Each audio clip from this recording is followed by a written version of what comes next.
Você está ouvindo Dois Nerds e uma Bíblia, seu podcast de teologia e cultura pop. Sejam muito bem-vindos, meus amigos e minhas amigas, a mais um Dois Nerds e uma Bíblia, seu podcast de teologia e cultura pop. Eu sou o Beto, seu host de plantão, com vocês aqui todas as sextas-feiras de manhã. E comigo aqui o meu sempre animado e feliz amiguinho, o Lucas. E aí, pessoal, bom dia, bem-vindos aí mais um Dois Nerds, bem-vindos aí com a gente, mais um trajeto no mundo da nerdice, da teologia. Espero que gostem, curtam, compartilhem, comentem, vá conosco aí um Dois Nerds. Isso aí! A gente vem de uma leva, meu amigo, muito crente, o que é maravilhoso pro nosso cast, porque obviamente queremos falar de coisas crentes, mas hoje a gente vai se permitir ir para um elemento um tanto quanto raiz, que, se me falha a memória, a gente não falou muito sobre aqui nos casts, que é Duna. Né? A gente não tem tratado muito de Duna aqui, né? Falamos uma coisa ou outra, mas nem lembro se teve. Eu acho que não teve nenhum cast só de Duna. Sim, eu não me recordo, até porque eu estava na fase da leitura, e não me recordo de nós trazermos o assunto, e mesmo depois, não me recordo de nós colocarmos em nosso script. E é um dos clássicos, né? Duna é um clássico literário. Pois. Assim como O Senhor dos Anéis tem o seu peso de clássico de uma parte do mundo da ficção, Duna também tem seu peso em um outro ponto, né? Em um outro tipo de ficção também tem seu peso. Pois é. Perfeito. Duna e ele é, por muitas pessoas, conhecido e apresentado dessa forma, né? É o Senhor dos Anéis da ficção científica. Ou seja, tudo que nasce de ficção científica depois de Duna vem inspirado e bebe da fonte de Duna. E alguns dos exemplos que eu sempre dou para o pessoal entender é Star Wars, Blade Runner, Alien. São algumas das histórias que a gente sabe, né, que elas foram, pelo menos algum dos seus elementos, inspirados ali em Duna. E Duna é isso, Duna é um clássico, mas é um clássico complicado. Eu acho que Senhor dos Anéis, apesar de difícil, ainda é mais acessível do que Duna. Duna tem um certo nível aí de complexidade, seja pela temática de ficção científica, seja pela linguagem de escrita de Frank Herbert, ou por qualquer outro elemento. O universo de Duna é extremamente complexo, e hoje a gente vai falar um pouquinho desse universo, de uma das camadas dele. Eu já vou fazer até um disclaimer aqui. Vejam, gente, eu estou lendo os livros, estou no segundo livro, assisti os filmes, eu acabei de ver o filme, estou empolgadaço com o filme. Meu amiguinho assistiu um dos filmes e está terminando a leitura do primeiro livro. Não somos experts no universo de Duna, e de forma alguma estamos aqui querendo fazer uma análise extremamente profunda sobre esse universo. Porque assim, quem gosta de Duna deve ser uma coisa louca, né? Entender o universo, conhecer todas as eras, compreender cada detalhe do que acontece nesse universo. Não é nosso objetivo. Com certeza a gente vai deixar alguns elementos de fora. A gente não vai falar, talvez, necessariamente certo de todas as partes históricas aqui que serão trazidas. Então a gente já pede desculpa. Já vou tirar essa da linha, antes que alguém venha nos comentários. Mas faltou tal coisa. Vai faltar mesmo. Então, se faltar, põe nos comentários pra gente saber o que a gente tem que melhorar em Duna. E hoje a gente vai falar sobre a religiosidade em Duna. Né? É um dos elementos da história. Quando eu falo um dos elementos, pra mim, né? Duna tem camadas. É a camada política, a camada religiosa, a camada pessoal dos embates do próprio Paul, a camada familiar, o relacionamento dele com todos os membros da Casa Atreides, a camada cultural, compreensão da existência ali, da vida em Duna, em Arrakis. Então são várias camadas. E a gente vai falar um pouco sobre a camada religiosa. Diferente, dando um exemplo assim, de outras obras, até famosas no mundo da ficção científico-fantasiosa, Duna é um livro, uma história extremamente religiosa, né? A gente vai ter, por exemplo, em Senhor dos Anéis, meu amiguinho, veja se você concorda comigo. A gente tem elementos religiosos no sentido do Ilúvatar, eu nunca sei se eu tô falando certo o nome do cidadão, que é o Deus que cria tudo. Mas a gente não tem uma religião. Um momento em Senhor dos Anéis que eles vão parar ali para entender como se adora Ilúvatar. Quais são os rituais de crença para com Ilúvatar. A gente sabe que ele existe. Até por causa do Silmarillion. Mas em Senhor dos Anéis, a gente tem ali Sauron, que é um anjo, tipo um anjo, e a gente tem o Gandalf, que também é tipo um anjo, mas assim, religiosamente, não são trazidos para o contexto. O próprio Nárnia, que apresenta Jesus na figura do Aslan, ele fala assim, olha, eu existo no seu mundo, você tem que aprender a me reconhecer. Mas não há, no contexto do livro, uma apresentação religiosa. Tipo, ó, vá atrás de uma igreja anglicana, vá atrás de uma igreja protestante. Não tem. Né? Star Wars, que é muito inspirado em Duna, tem algumas coisas no sentido de, lá no episódio 4, quando fala assim, essa coisa de Jedi aí é uma antiga religião, mas não era uma religião. É um relacionamento com a força ali que...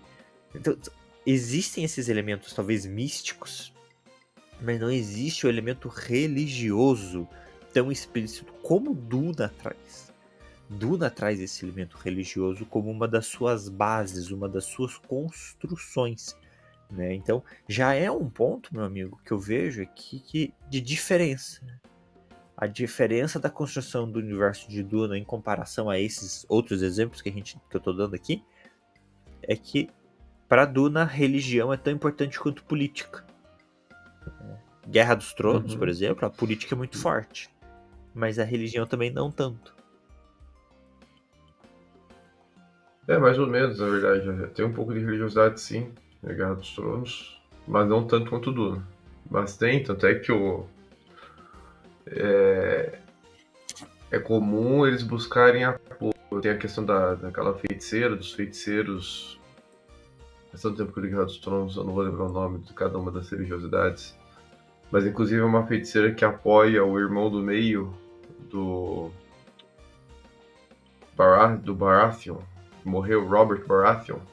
Então ele acaba tendo um relacionamento com uma mulher que era profetisa e tinha suas práticas religiosas, ela é de um povo específico do Oeste, e isso vai influenciar bastante a forma dele de tentar impor a sua gestão e a sua política. Tem também a religião dos 7 deuses lá, que eu esqueci o nome agora da religião, que são os 7 deuses do universo de Westeros. E o líder desse culto, ele tem que ter o agrado do rei, ele tem que ser alguém do agrado do rei, porque ele influencia toda a população de Porto Real. Então, se ele não estiver apoiado, se ele não for alguém que apoie o rei vigente, pode ser que todo o povo de Porto Real, ali onde está a capital do Westeros, não apoie também o rei. E isso pode ser um problema. Então, em Guerra dos Tronos, a religião ela tem uma influência popular. As pessoas dão mais ouvido ao líder religioso do que ao líder político, porque o líder religioso está no dia a dia com eles. O líder político não. E aí usa-se isso como uma influência política. Mas realmente, Senhor dos Anéis não tem nada.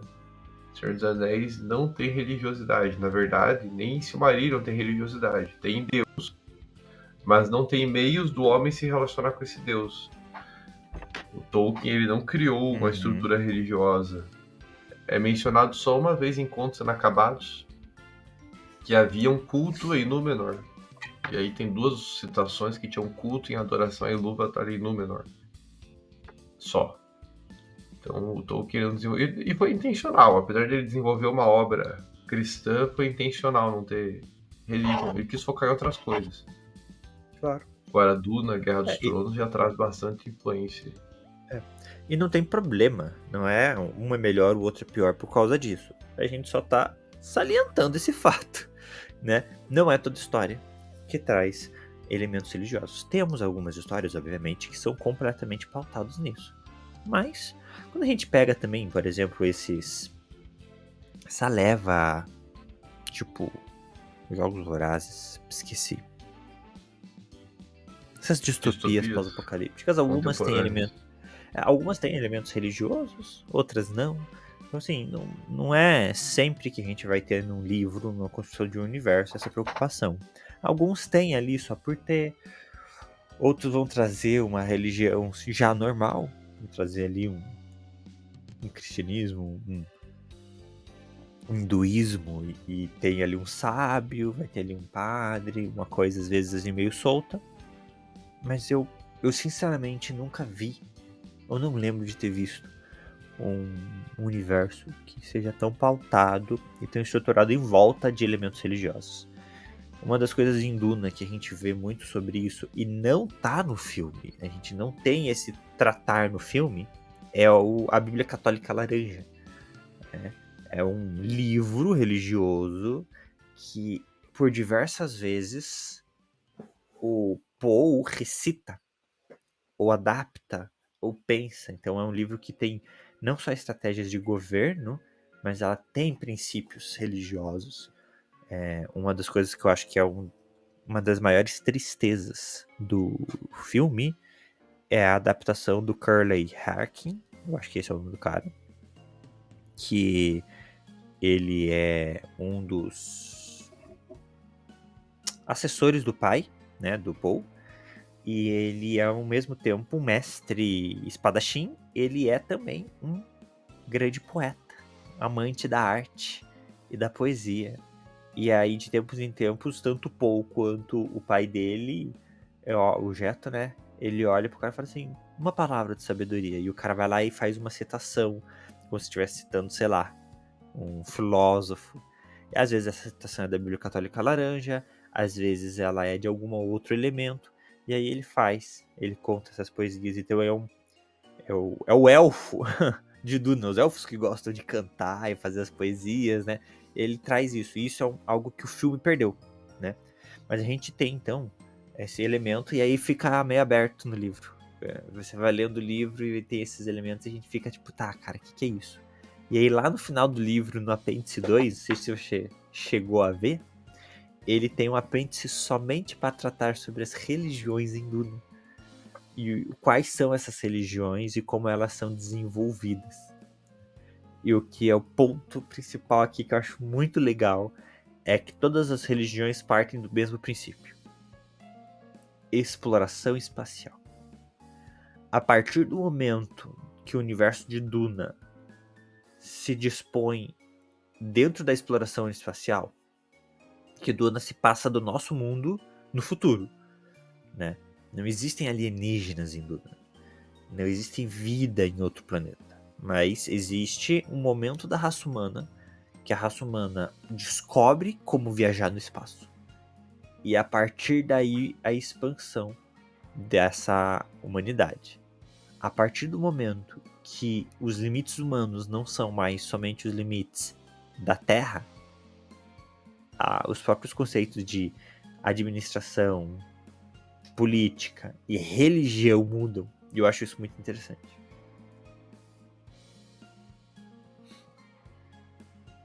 E acho importante nessa questão introdutória mostrar também que Duna, a gente falou isso em outros momentos dos casts, mas já que estamos falando especificamente de Duna, em outros casts, a gente já falou disso, Duna tem uma característica narrativa.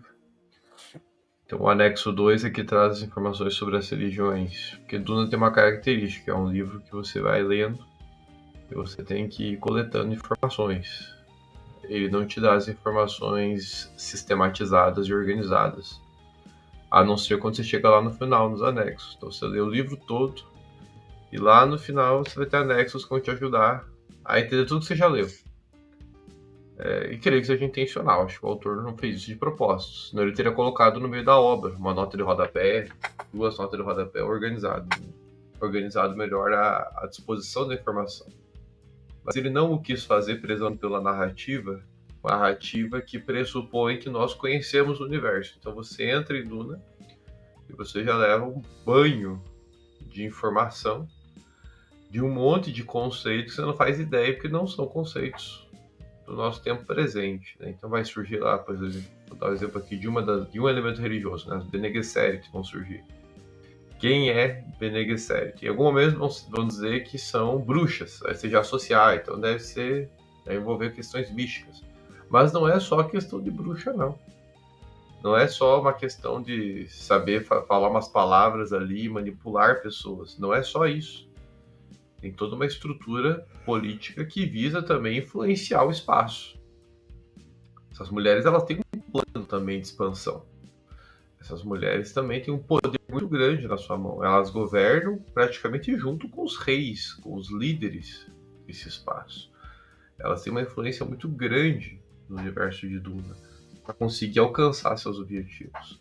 Só que isso não é dado escancaradamente para nós. Isso é algo que é gradativo. Isso é algo que você vai lendo e você vai tendo que coletar informações. Você vai tendo que deduzir elas, porque você vê uma ação da mãe do povo, que é uma Bene Gesserit.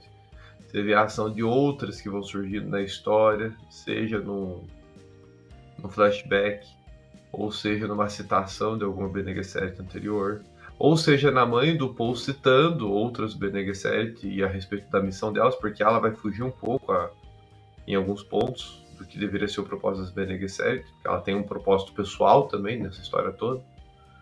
Então, Duna tem essa peculiaridade narrativa, então é bastante difícil analisar os temas de Duna, dado que os temas não estão organizados de forma sistemática. Senhor dos Anéis, já que a gente estava fazendo comparações e contrapontos, Senhor dos Anéis também é difícil. Senhor dos Anéis também tem essa organização. Você entra na história e o Tolkien deduz que você já leu O Hobbit. Ele deduz que você conhece todas as cartas e documentos paralelos a respeito do Senhor dos Anéis. Então tem referência em Contos Inacabados, tem referência em coisa do Silmarillion, tem referência em obra que nem foi publicada, mas o Tolkien fala que isso está com base no livro vermelho de tal. O que é esse livro vermelho? É um livro que só existe no universo de Tolkien, não existe na vida real, mas no universo de Tolkien existe. É o livro de referência para a história. Por outro lado, o Tolkien, preocupado que a sua história fosse entendida, diferente do Frank Herbert, se não me engano, autor de Duna, então, diferente do Herbert, o Tolkien ele coloca muitas notas de rodapé. Então, você vai lendo a história, tem uma nota de rodapé, e essa nota de rodapé é quase uma história paralela a respeito da mitologia do universo dele. Então, talvez seria um contraponto. O Tolkien ele quer, com o seu leitor, tentar ajudar. Não é à toa que ele demorou anos para escrever esse negócio, porque ele quer que o seu leitor, mesmo que não tenha, ou tenha lido há muito tempo atrás, O Hobbit, Contos Inacabados, Silmarillion, enfim, que ele tenha de alguma forma uma informação rápida ali para ajudar ele a elucidar a questão. Eu vejo o Tolkien um pouco mais didático, né? Ele ainda pega o leitor pela mão e ajuda. Olha, Sim. aqui, ó, quer entender melhor? Apêndice tal. Aí você vai lá e lê. Em Duna, se você vai nos apêndices antes da leitura do livro, você pega uns spoilers. Então, os apêndices realmente de Duna, eles se enquadram numa observação pós-livro. E o que é extremamente irritante, porque depois você começa a ler muita coisa que eu, pelo menos, não entendi. Eu olhei os apêndices e meu Deus, era isso. Aí dá vontade de voltar e rever, mas você não vai voltar, porque é um livro de 800, 900 páginas. Então você não vai voltar. Não tão imediatamente. Mas a construção do universo tá lá. Meu amiguinho comentou as Bene Gesserit e é muito interessante. Elas são um dos pontos principais do universo de Duna. E é muito interessante que quando a gente pega aqui no apêndice, eu tô aqui como apêndice 2, então aberto no meu Kindle, e ele fala sobre alguns pontos religiosos importantes, que são grandes forças religiosas. As Bene Gesserit são apresentadas aqui como uma religião e fala assim, ó, as Bene Gesserit que particularmente negavam constituir uma ordem religiosa, mas que operavam sob um escudo quase impenetrável de rituais místicos com métodos de treinamento, simbolismo, organização e ensino quase inteiramente religioso. Elas não se consideravam uma religião. no sentido, eu acredito, nessa ideia da crença. Não havia dentro delas uma crença a uma divindade, mas todo o funcionamento das Bene Gesserit é religioso. É um funcionamento pautado em rituais. O livro começa com o ritual Bene Gesserit para fazer o teste do Paul. Né? O filme também começa. Começa com o ritual, apresentando termos religiosos de elementos de um teste Bene Gesserit. Então é muito interessante isso. No universo de Duna, a religião não necessariamente está ligada à ideia da divindade, mas o próprio ritual, o próprio processo religioso faz parte. As Bene Gesserit, elas são, eu diria até, mais importantes que o próprio imperador. Né? A Reverenda Madre, ao lado do imperador, manipula o imperador para que ele tome decisões. Então, as Bene Gesserit, elas têm uma filha, vou colocar assim, que é assim que elas se tratam, mãe e filha, né? Reverenda Madre. Uma filha em cada grande casa, em cada grande planeta. Porque elas estão num processo, e é isso que é interessante nelas, de aperfeiçoamento genético para criar quem seria o Hawats Haveras. Eu nunca lembro o nome, meu amiguinho. Eu vou encontrar. Que seria o grande escolhido dessa crença, dessa religião, que não é uma religião, mas é uma construção das Bene Gesserit. Esse que, e aí é um spoiler, então se você chegou até aqui sem ver nada de Duna e tá com medo de spoiler, pode parar. Eu te perdoo por não terminar de ver o nosso cast. Mas você que já conhece um pouquinho, sabe, logo desde o primeiro filme, que a ideia é que o nosso querido Paul é o Kwisatz Haderach. Kwisatz Haderach. Que é mais um nome bizarro que aparece no meio do livro e a gente não sabe o que significa. Ele seria um homem com os poderes Bene Gesserit. Ou seja, um erro. Elas buscam a construção genética para que um homem possa exercer a função de Bene Gesserit. E esse acaba sendo o nosso Paul. Detalhe esse interessante, amiguinho, que eu não sei dizer se tem ou não influência. Eu nem sei quando que lançou o primeiro. Mas é um pouco o rolê da roda do tempo, né? No sentido de um homem não pode tocar Saidar. Um homem não pode ser um Bene Gesserit. Até que ele tem outros Bene Treslau que são tipo Bene Gesserit, só que são de homens, mas eles têm outras funções e outros poderes. Eles não compartilham a mesma mentalidade e habilidades das Bene Gesserit. As Bene Gesserit, elas têm essa habilidade de comunicação entre elas, as reverendas madres compartilham consciência, o controle sobre os outros através da voz, igual meu amiguinho falou, é uma habilidade delas. As pessoas de mente fraca são controladas simplesmente pela modalidade da voz delas. Elas moldam a voz delas de forma que ela controla a psique humana. E os Treslau, eles são os dançarinos faciais. Eles conseguem alterar fisicamente a aparência deles para se parecer com qualquer outra pessoa que já existiu. Então são estudos biológicos e genéticos, os Bene. Tanto os Treslau quanto as Gesserit. Então, pensando aqui agora, tem um pouco, Roda do Tempo é de 1990, talvez inspirado um pouco em Duna, não sei, dessa ideia de que existe um rolê só das mulheres. E quando o homem aparecer, ele vai ser, no caso do Duna, o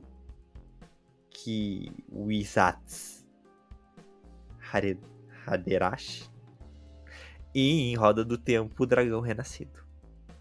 Aquele que consegue tocar a fonte verdadeira e mudar o mundo. Então, nas duas a gente tem aí algo que é exclusivo de um sexo, onde o homem vai trazer aí toda uma religiosidade, uma crença de um Messias em volta dessa pessoa. Essa pessoa que vai fazer algo incrível. Eu não tinha parado pra pensar isso até agora. Tem talvez só a peculiaridade de que os homens na roda do tempo foram amaldiçoados, né? Na verdade, eles É. acessavam a fonte, mas foram amaldiçoados aí pelo Tenebroso. Embora já anteriormente já havia a lenda do dragão, né? O dragão já era um homem, um desses homens que acessava a fonte, um deles seria o dragão. Só que o universo que nós conhecemos na Roda do Tempo já não existe mais os homens, né? Os homens que acessam a fonte ficam loucos. Acho que só seria a única diferença, mas de fato é muito semelhante à ideia geral. No caso do Roda do Tempo, a fonte tem dois lados, Saidira e Saidara, alguma coisa assim. Então é o lado masculino e o lado feminino, né? Isso. Mas Mas aí, então, as Bene Gesserit, elas trazem essa religiosidade até para manipulação que elas fazem. Apesar de não se considerarem uma religião, elas se aproveitam desses elementos de crença religiosos para exercer essa dominância delas. na verdade, essa é a grande questão em todas as religiosidades, em toda a proposta religiosa. Se me permite, talvez dar uma avançada na conclusão, a impressão que me passa é que tudo que envolve a religião hinduna é visando essa influência. Seja a estrutura das Bene Gesserit, seja a ideia de um Messias ali no povo, né, que vai ser refletido. Embora venha das Bene Gesserit essa ideia do Messias, não só delas, né, vem também dos Exato. Fremen, que tem essa expectativa Sim, mas... também, né, de um Salvador. E aí você pega esse combo todo e você vê que há uma intenção muito mais. Que não tem ideia de vida eterna, não tem ideia de salvação eterna, não existe coisas para além desta vida. A grande questão é a vida presente. Se eu tivesse que comparar com algo da teologia bíblica, eu compararia muito com uma ideia de uma teologia mais judaica. A bênção de Deus ela é territorial, ela é presente, ela é naquele momento e envolve terra, envolve recursos materiais, envolve ter um farto gado, é mais ou menos isso aplicado ao contexto futurista espacial. Então, Bene Gesserit querem influência, querem conquistar a influência em todo o espaço. A Madre até fala algo assim no primeiro livro, que o objetivo é isso aí que o amiguinho falou, ter uma Bene Gesserit em cada família nobre, em cada lugar de influência, de tal forma que elas consigam cumprir os seus objetivos.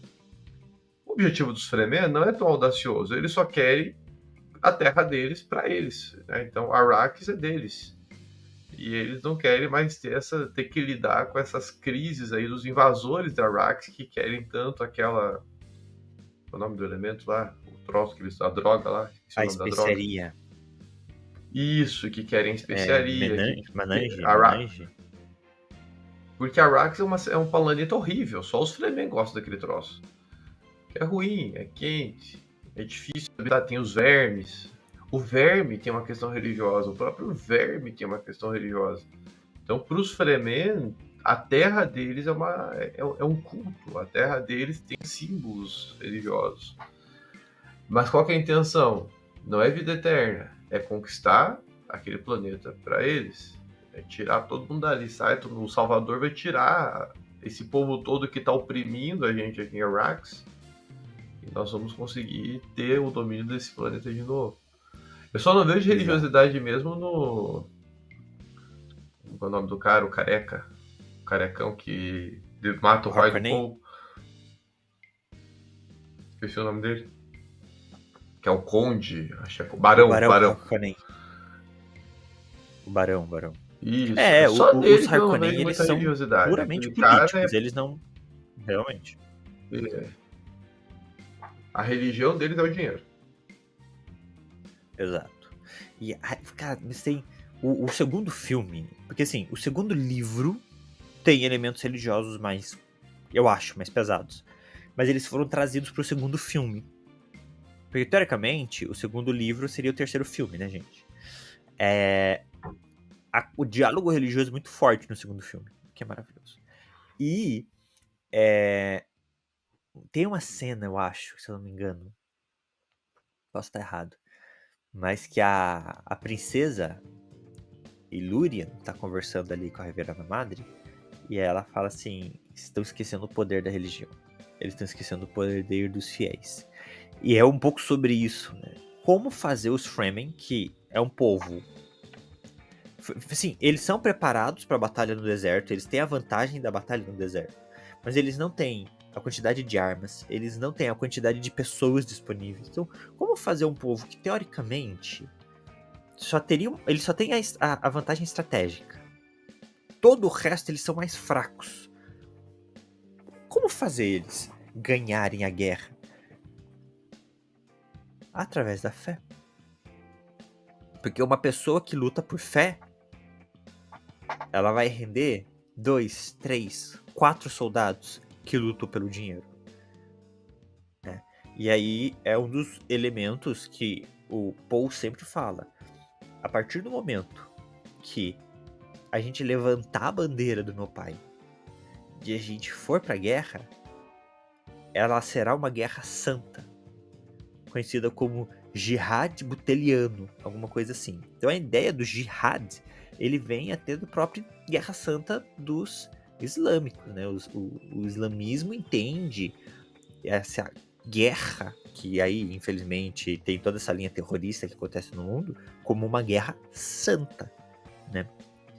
Então, não é somente o... É isso aí, ó. Jihad Butleriana. Tem até um livro só sobre isso. Os Fremen, eles seguem o Paul não só para a libertação de Arrakis. Esse é o começo. Mas após a libertação de Arrakis, eles o seguem com o desejo de espalhar a influência do Messias, de Moabit, a toda a galáxia. Para que toda a galáxia receba a revelação de Moabit, né, o Messias, e da escolhida, a sua irmã, a Santa, que nasce já consciente e poderosa e sábia. Então tem toda uma religiosidade atrás disso que impulsiona os Fremen a abrir mão da vida e tudo mais. E aí tem uma promessa em terra, né? Então por que eles ganham seguindo o Messias? Bem, além de seguir Messias, você vê que o cara é diferenciado. A promessa dele é o quê? Fazer Arrakis virar um planeta com água e verde. Um paraíso. Não um planeta somente de areia. Então há um desejo também físico, que é essa pegada que o amiguinho comentou. Há uma promessa para eles, há uma terra prometida. E ele fala, eu vou levá-los ao paraíso. E o paraíso é isso, é Arrakis ali restaurada ao que ela poderia ser. Sim, há uma conquista, uma expectativa. E como a gente percebe em todo esse contexto, como a religião ela tem esse poder presente, esse poder na história, que de certa forma se reflete no nosso presente. Porque a religião na história humana, ela justamente vai desempenhar esse papel de influência das pessoas. Então, não é 1, 2, 3 movimentos. É toda uma história no Ocidente que mostra o quanto havia uma preocupação da nobreza, do clero, das autoridades estatais em ter os líderes políticos do seu lado para que haja apoio das camadas populares.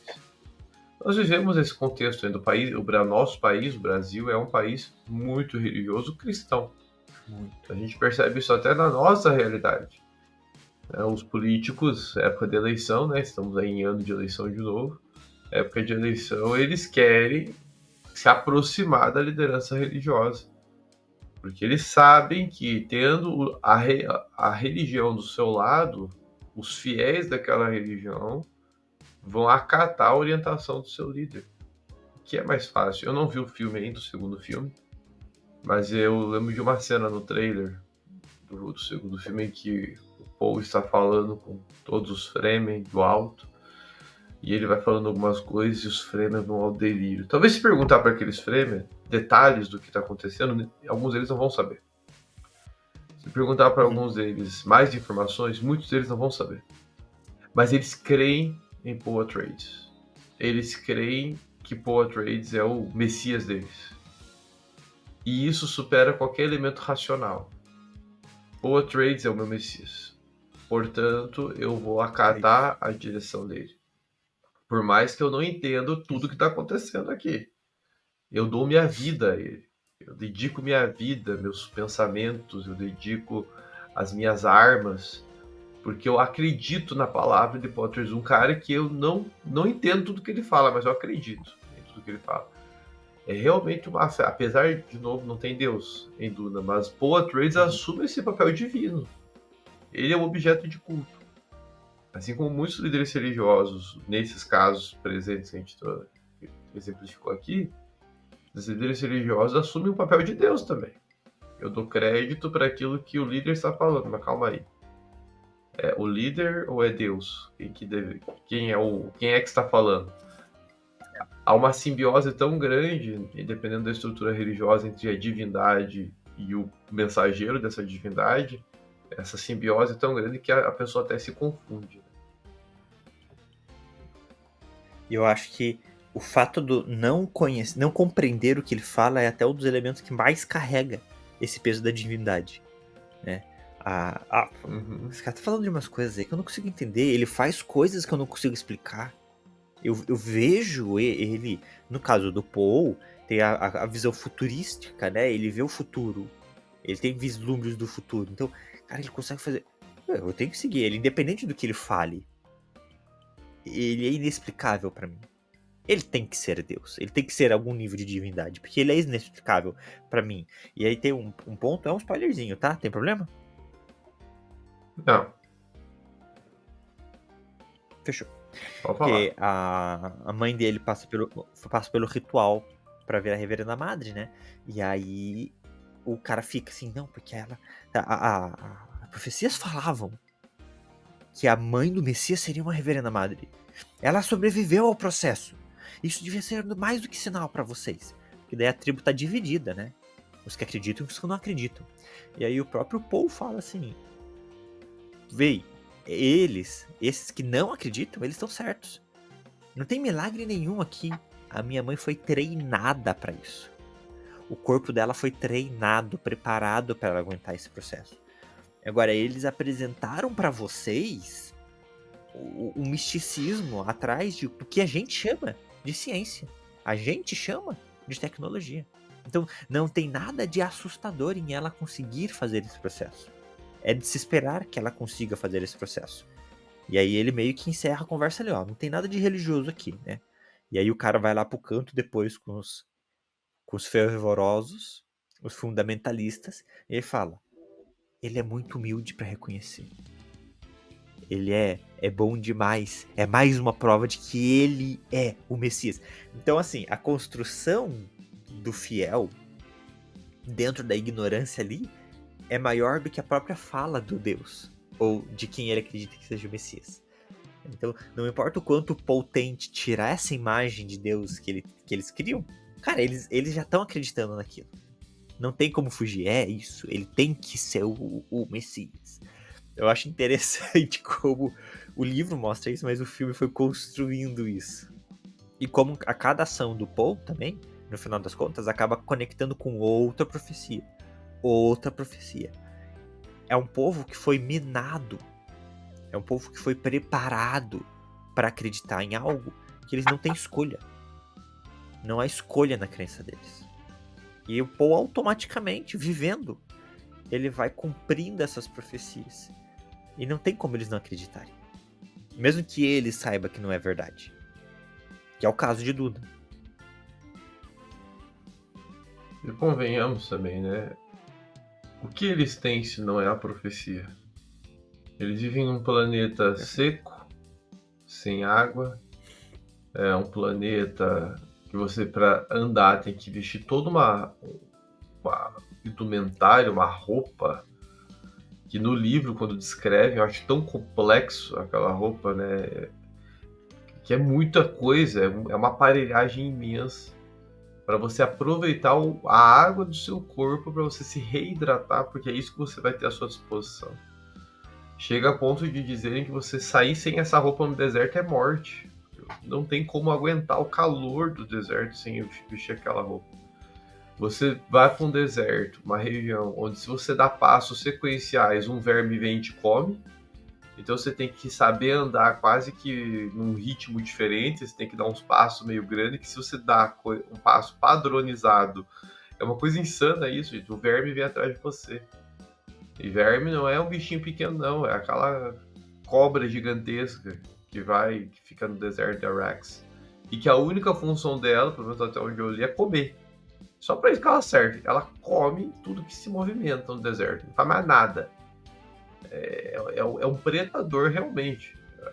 E não tem nada que mate um verme. Porque ele é muito grande. Não tem algo que consiga eliminar. Só se for uma bomba nuclear quase, que o bicho é muito grande para conseguir enfrentar. Então esse é o planeta deles. Aí as poucas regiões mais civilizadas são dominadas por estrangeiros. O que esse povo tem? O que move esse povo? É a profecia. É a profecia de que vai ter dia melhor. É a profecia de que vai acabar. Na verdade, todos nós somos movidos a profecias. A questão é qual é a profecia que nos guia. Nós, cristãos, somos movidos pela Escritura, pelas palavras da Escritura. É isso que nos move. A gente vive num mundo e a gente não se conforma a ele porque temos mensagens que falam para não nos conformarmos a este mundo, para não aceitarmos passivamente a realidade deste mundo. Os Fremen têm aquilo à sua disposição. Os Fremen têm essa palavra. Eu não lembro se a Bíblia lá, católica, laranja, sei lá, se ela faz parte disso para os Fremen, mas eu creio que não. Acho que ela é influência de outras religiões. Não. Acho que de outros, Ela é mais um contextos. livro administrativo, governamental, do que um livro efetivamente religioso. Os Fremen é muito no falar, na palavra. As profecias são passadas oralmente entre eles. Não, Mas, e isso que a gente tá enfim, falando o de que um eles têm, planeta, né? É um planeta de Duna, imagina o resto. Nem sei se o Hibbert, não ele, né, que ele não deu tempo, né, mas não sei se quem deu sequência à obra traz essa expansão para as outras civilizações da Arax. Que é muita civilização em Arax também, tem muitos povos. Eu não me recordo o número exato agora, mas lembro que não é pouco não. São muitas famílias influentes, são muitos planetas envolvidos em Arax, no universo de Duna. Pois é. Até onde ali, né, que eu li, veja, o próprio nome dos livros, velho, é Duna, aí O Messias de Duna, é Messias no título. Aí vai vir Herdeiras de Duna,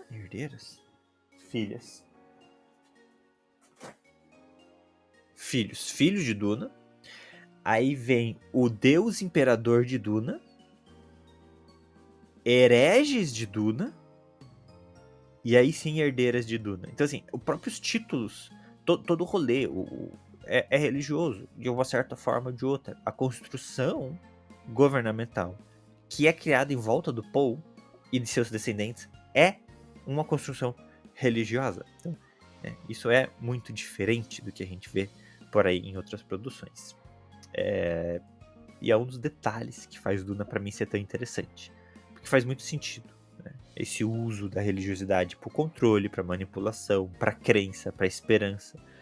É isso. O Denis Villeneuve, não sei pronunciar o nome do cara, que é o diretor aí das produções atuais dos filmes.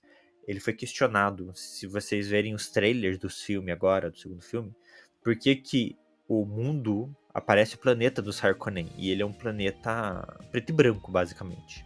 E foi questionado por quê que eles escolheram fazer uma estética visual tão diferente, né? Numa entrevista ele falou assim, Duna é sobre a evolução humana em diversos habitats.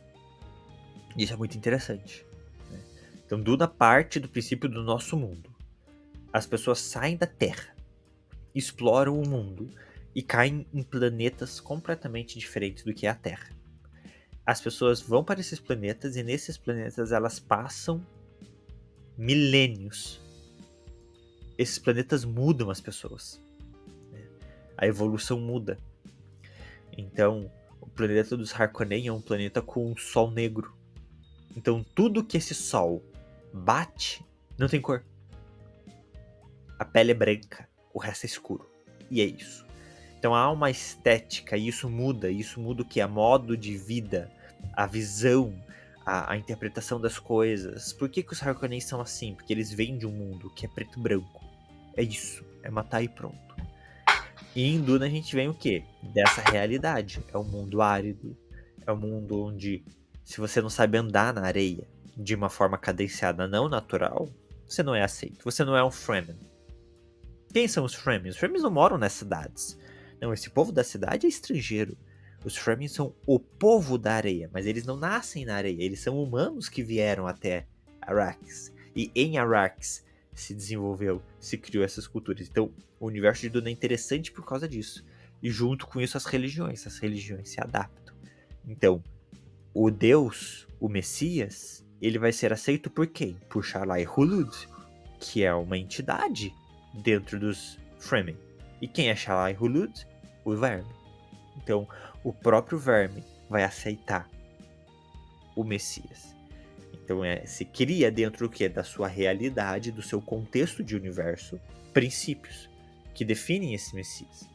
Tá, mas um Messias, então, no mundo, por exemplo, onde o Paul veio, que é um mundo com muita abundância de água, ele teria que ter outras características? Sim, teria.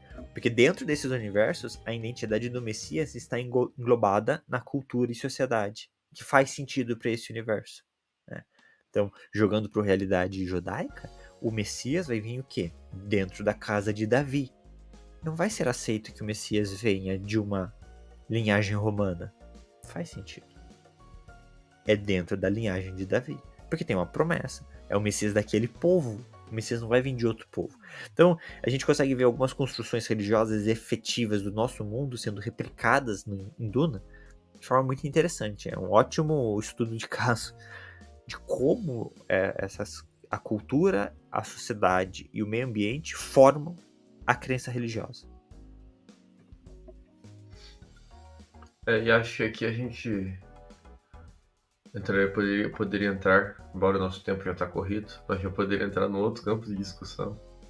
A gente até comentou ontem, e acaba sendo uma área de estudo da teologia, embora não necessariamente seja uma área que eu concorde ou que eu aceite, mas é uma área de estudo que cabe aqui também, como as religiões, que é uma visão que um autor chamado Don Richardson defende numa obra chamada Fator Melquisedeque, que é a visão de que em todas as religiões você tem elementos que te vinculam a Cristo, né, que te vinculam ao Evangelho. É uma visão interessante, eu não acho que é uma visão de todo ruim, só que eu tenho, atualmente mudei um pouco minha perspectiva, eu não sei se o Richardson está sendo muito romântico, embora ele foi missionário, eu não sou, né, mas eu não sei o quanto ele foi muito romântico ao crer que todas as religiões elas têm algum elemento de ligação com Cristo. Porque, de certa forma, tudo isso acontece em Duna porque as Bene Gesserit, as missionárias em ação, elas conseguem encontrar esses elementos culturais que convergem com o objetivo delas, que convergem com os propósitos delas.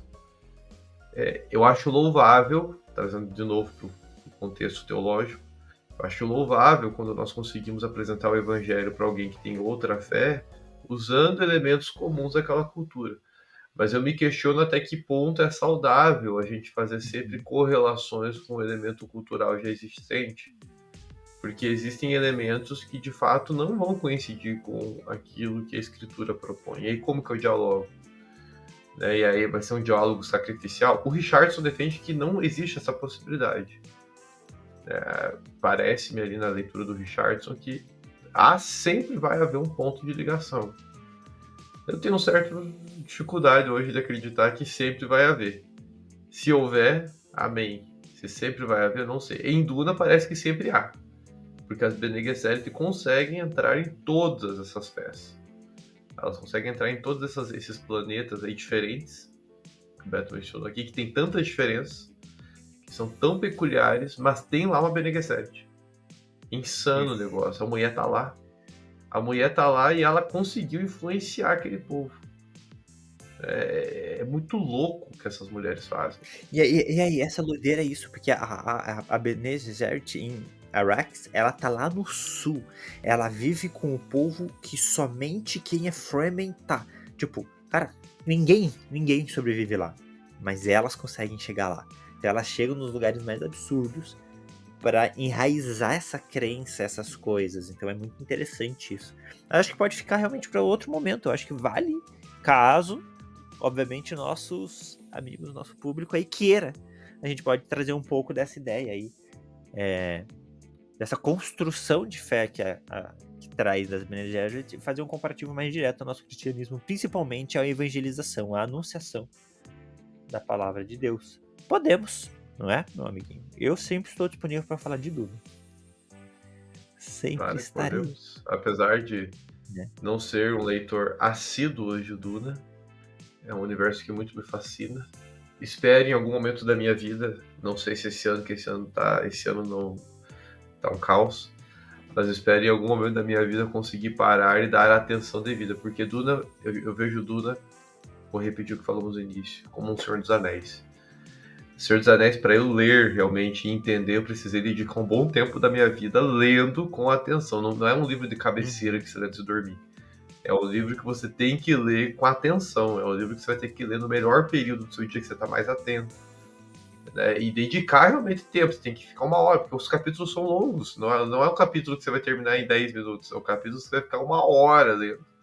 Então você tem que sentar a bunda mesmo e ter uma paciência de matar 1 hora ali lendo um capítulo de um livro. Então Mas eu almejo, porque Duna é um São clássico. 6 livros, pelo menos, né? Então aí, ó. Tá igual o Senhor dos Anéis. O Senhor dos Anéis são 6 livros, gente. É uma coisa louca demais. É louco demais. Mas é clássico, né? E nerds têm que conhecer clássicos. Então temos que ler com isso. atenção Duna. Com certeza. Então, meu amiguinho, bom, obrigado pelo teu tempo. Encerramos por aqui essa conversa, novamente, introdutória, superficial, sobre o que é. Até porque a gente também não tem tanto dentro desse universo, mas Duna, nossa, me fascina demais, demais. Quanto mais eu conheço sobre Duna, mais outras histórias que eu gosto e que eu acho boas vão ficando em segundo plano. E eu vou vendo o quão complexo e maravilhoso é Duna.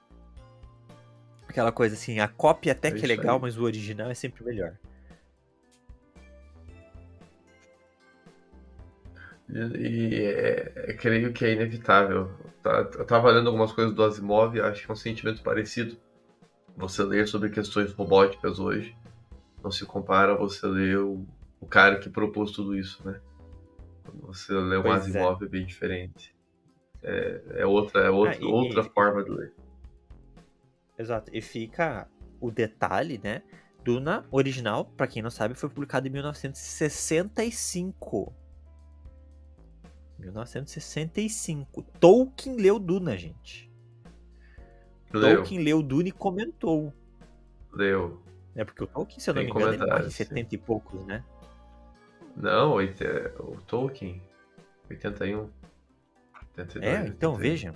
Então, assim, porque Duna é ficção científica, era outro momento de vida, é mais recente do que Senhor dos Anéis. É mais recente, realmente, Senhor dos Anéis é mais velho, só que é contemporâneo de vida, os autores. Né? O Herbert, eu acho que ele era mais novo do que o Tolkien, mas, assim, viveram em mesmo período, foram contemporâneos. Assim, o cara escreveu uma ficção científica com a tecnologia e complexidade que Duna apresenta em 65, é igual a Asimov. Eu não consigo entender como que o cara pensava robótica naquela época. Véio. Esses caras estão de parabéns. É isso, meu amigo. Obrigado pelo seu tempo, é igual a seus Asimov. comentários. E a gente se vê. Isso aí, pessoal. Muito aqui vocês. Muito bom falar de Duna. Espero que comentem aí, nos deem uma direção do que falarmos, ajude os dois nerds a produzir o seu conteúdo, nos ajudem a falar o que vocês querem ouvir. Falem aí, reajam aos nossos casts. Isso nos ajuda a tomar decisões aqui do que falar, do que conversar aqui com vocês. E valeu, meu amiguinho. Até o próximo. Falou. Um beijo e um queijo.